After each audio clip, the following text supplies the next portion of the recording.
সুপ্রিয় দর্শক, বাইরে প্রচুর গরম পড়ছে।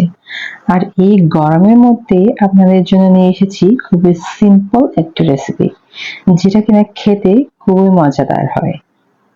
চলুন রেসিপিটি তৈরি করা যাক। তার জন্য দেখতে পাচ্ছেন আমি একটা কড়াইয়ে তেল নিয়েছি। আসলে আমি এই তেলেই কিন্তু মাছ ভেজেছি, সেই তেলে আমি রান্নাটা করব। এখন আমি কিছু পেঁয়াজ কুচি দিয়ে দিলাম, আর পেঁয়াজ কুচিগুলো আমি একটু মোটামুটি নরম হয়ে আসা পর্যন্ত হালকা ভেজে নেব। ভাজা হয়ে গেলে এই পর্যায়ে আমি কিছু পেঁয়াজ, রসুন আর কাঁচামরিচ পেস্ট করে রেখেছিলাম, সেই পেস্ট আমি দিয়ে দিলাম। এখানে মিনিমাম 3 থেকে 4 চামচের মতো হবে। মশলাগুলো দেওয়া হয়ে গেলে আমি জাস্ট আর একটু হালকা ভেজে নেব, যাতে করে কাঁচা গন্ধটা চলে যায়। মশলা আমার ভাজা হয়ে গেলে এই পর্যায়ে আমি দিয়ে দেবো শুকনো উপকরণগুলো। তার মধ্যে দিয়ে দিচ্ছি 1 চামচ হলুদের গুঁড়া, আর 1 চামচ ধনে গুঁড়া, আর হাফ চামচের মতো মরিচের গুঁড়া দিয়ে দিলাম। এখন শুকনো মশলাগুলো দিয়ে জাস্ট হালকা আছে সামান্য একটু ভেজে নেব, যাতে করে মশলা থেকে সুন্দর একটা স্মেল বের হয়। এই পর্যায়ে দিয়ে দিচ্ছি সামান্য একটু পানি। পানিগুলো দিয়ে আমি জাস্ট আর একটু কষিয়ে নেব, যাতে করে মশলাগুলো ভালো করে কুক হয়ে যায়। এই পর্যায়ে আমি দিয়ে দিচ্ছি স্বাদ অনুসারে লবণ।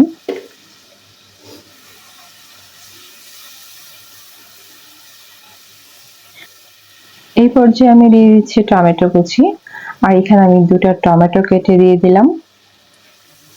টমেটোটা দিয়ে আমি মশলার সাথে কিছুক্ষণ কষিয়ে নিব, যতক্ষণ না পর্যন্ত টমেটোটা সামান্য নরম হচ্ছে।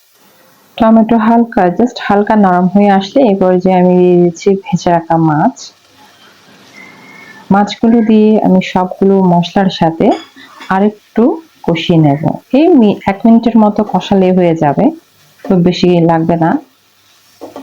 মশলার সাথে মাছগুলোকে জাস্ট 1 থেকে 2 মিনিটের মতো কষালে হয়ে যাবে। এরপর আমি দিয়ে দিচ্ছি পরিমাণ মতো পানি। পানি কিন্তু আসলে খুব বেশি দেওয়া যাবে না, কারণ এই মাছটা আমি রান্না করছি পুঁই শাক দিয়ে। যেহেতু পুঁই শাক থেকে পানি বের হবে, তাই এই পর্যায়ে পানি দেওয়ার সময় অবশ্যই খেয়াল রাখবেন আপনি কতটুকু গ্রেভি যাচ্ছেন। এখন পানিটা দিয়ে আমি জাস্ট নেড়ে চেড়ে ঢাকনা দিয়ে রান্না করব কিছুক্ষণ।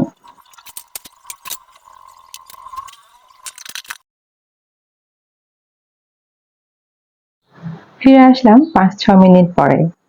আমার রান্নাটা অনেকটা হয়ে গেছে, দেখতেই পাচ্ছেন।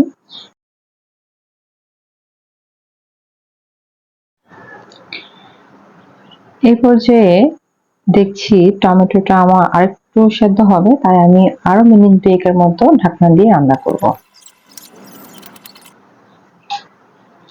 ফিরে আসলাম 2 মিনিট পরে। এই পর্যায়ে আমি দিয়ে দিচ্ছি কেটে রাখা শাক। আমি শাকগুলোকে একটু বড় বড় সাইজের করে কেটেছি।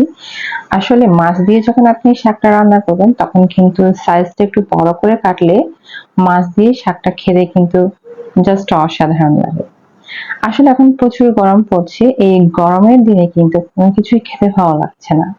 তাই হালকা পাতলা যদি এভাবে মাছ দিয়ে শাক রান্না করেন, আর সেটা যদি হয় পুঁই শাক, তাহলে তো জাস্ট অসাধারণ লাগে। শাকগুলো দেওয়া হয়ে গেলে এই পর্যায়ে আমি ঢাকা দিয়ে আরো মিনিট 5 মতো রান্না করবো, যাতে করে আমার শাকগুলো একটু সেদ্ধ হয়ে আসে। দেখতেই পাচ্ছেন আমার শাকটা কিন্তু অনেকটা মজে গেছে। এখন আমি ঢাকনাটা উল্টিয়ে জাস্ট মাছ আর শাকটাকে মিক্স করে নেব।